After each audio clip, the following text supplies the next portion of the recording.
झालेला आहात, 5ही राखीव प्रवर्गात विजयी झालेत अशी माहिती मिळते, काय प्रतिक्रिया आहे? निश्चितच आनंदी गडे आहे, प्रचंड आनंद झालेला आहे। आपण जर बघितलं असेल तर ही निवडणूक होऊ नये म्हणून कोणी स्पीड ब्रेकर लावला हे मला नवीन सांगण्याची गरज नाहीये, पण या सगळ्या स्पीड ब्रेकरला ओलांडत आम्ही आमचा विजय निश्चित केलेला आहे।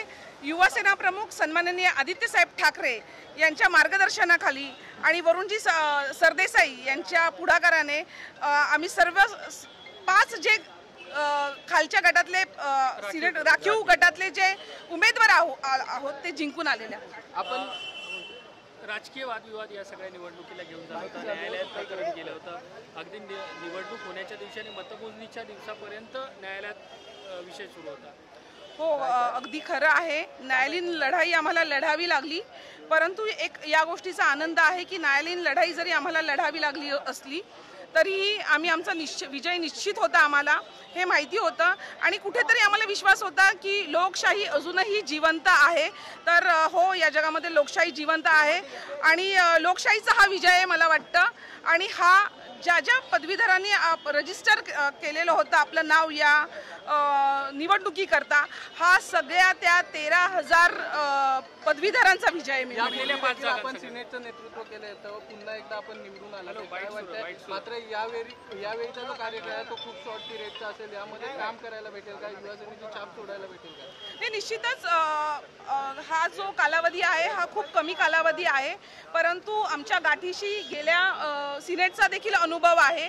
तर त्या अनुभवाच्या जोरावर आम्ही जास्तीत जास्त विद्यार्थ्यांचे प्रश्न सोडवण्याचा प्रयत्न करू आणि ज्या पदवीधरांनी आम्हाला निवडून आणलेला आहे त्यांना न्याय देण्याचा प्रयत्न। आदित्य ठाकरेंचं नेतृत्व पदवीधरांनी मान्य केलं आहे? निश्चितच हे वेगळं सांगण्याची गरजच नाहीये।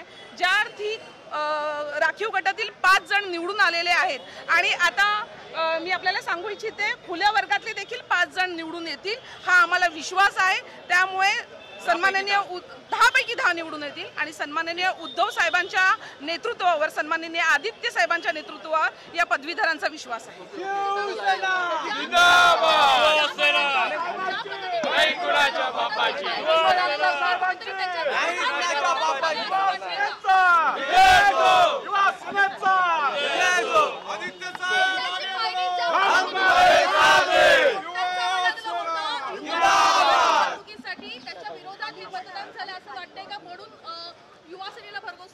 नाही, बघा, मी तुम्हाला सांगू इच्छिते की आम्ही ह्याच्या अगोदर देखील सिनेट लढलो होतो, आम्ही याच्या अगोदर देखील सिनेट लढलो होतो आणि त्यावेळी देखील आम्ही जे पदवीधर होते किंवा जे विद्यार्थी होते त्यांचे प्रश्न सोडवण्याचा प्रामाणिकपणे प्रयत्न केला होता, विद्यार्थ्यांना न्याय मिळवून दिला होता आणि मला वाटतं आदित्य साहेबांच्या नेतृत्वावरती या पदवीधरांचा विश्वास आहे, विद्यार्थ्यांचा विश्वास आहे आणि म्हणूनच आम्हाला हे आजचं यश मिळालेलं आहे।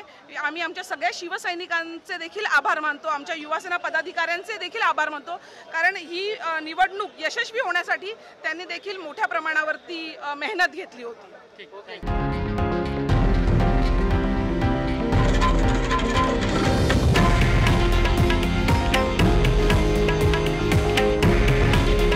हे आहे देशातील नंबर 1 न्यूज नेटवर्क आणि आपण पाहत आहात TV9 मराठी।